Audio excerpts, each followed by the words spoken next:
Setelah sempat panik karena sudah 11 hari tanpa kontak dengan 3 relawan di Gaza, Lembaga Kemanusiaan Mercy akhirnya berhasil menghubungi para relawan yang mengabarkan mereka dalam keadaan selamat dan telah tiba di Rafah, Gaza Selatan, dekat perbatasan dengan Mesir. Kabar gembira ini bersamaan dengan tercapainya kesepakatan gencatan senjata selama 4 hari antara Israel dan kelompok militan Hamas. Berikut laporan selengkapnya dari tim VOA. Ketua Presidium Mercy Dr. Sarbini Abdul Murad tampak lega karena sudah bisa berkomunikasi dengan relawan Indonesia yang bertugas di Rumah Sakit Indonesia di Gaza yang sebelumnya dilaporkan hilang kontak. Reza sekarang dan teman-teman sudah berada di Rafah di Gaza Selatan. Sekarang mereka itu lagi mengungsi di sekolahnya sebuah sekolah di samping Rumah Sakit Eropa. Sebelumnya pihak Mercy telah mengirim surat terbuka untuk meminta Presiden Biden mengupayakan gencatan senjata yang mencegah konflik semakin memburuk. Menanggapi surat tersebut, kepada VOA juru bicara Dewan Keamanan Nasional Amerika Serikat John Kirby menjelaskan kembali kebijakan Amerika dalam menyikapi perang di Gaza. President Biden has made it clear that we're going to continue to support Israel as they conduct these operations against Hamas. They have a right and a responsibility to do that. No nation should have to suffer the attacks that they suffered on October 7th, and we're going to continue to stand with Israel, and we're going to do so in a steadfast way.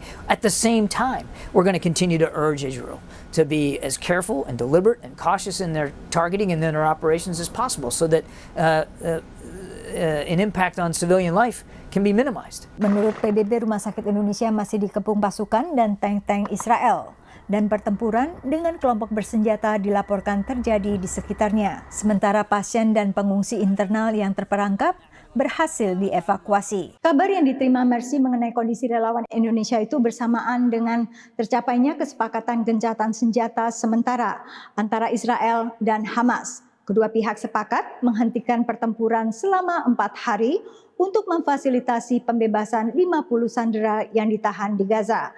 Sebagai imbalan, pembebasan 150 warga Palestina yang dipenjara di Israel dan masuknya lebih banyak bantuan kemanusiaan ke Gaza. Dalam pernyataan tertulis dari Gedung Putih, Presiden Joe Biden berterima kasih kepada Sheikh Tamim bin Hamad Al Thani dari Qatar dan Presiden Abdel Fattah El-Sisi dari Mesir atas kepemimpinan penting dan kemitraan mereka dalam mencapai kesepakatan ini. Biden juga memberi penghargaan pada komitmen Perdana Menteri Israel Benjamin Netanyahu untuk memastikan kesepakatan itu terlaksana dan memastikan tersedianya bantuan kemanusiaan tambahan untuk meringankan penderitaan warga sipil Palestina di Gaza. Namun menurut kalangan lembaga medis dan kemanusiaan, gencatan senjata selama 4 hari tidaklah cukup. For medical organization, 4 days of pause, sorry, but it's band-aid, it's not healthcare.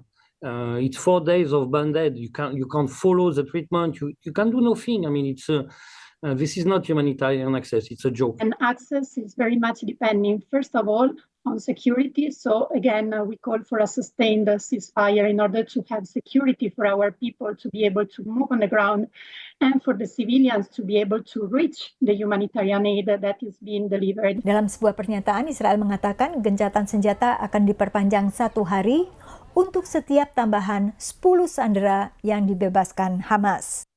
Dari Washington DC, Yuni Salim dan Hafiz Sahadeva dan tim VOA.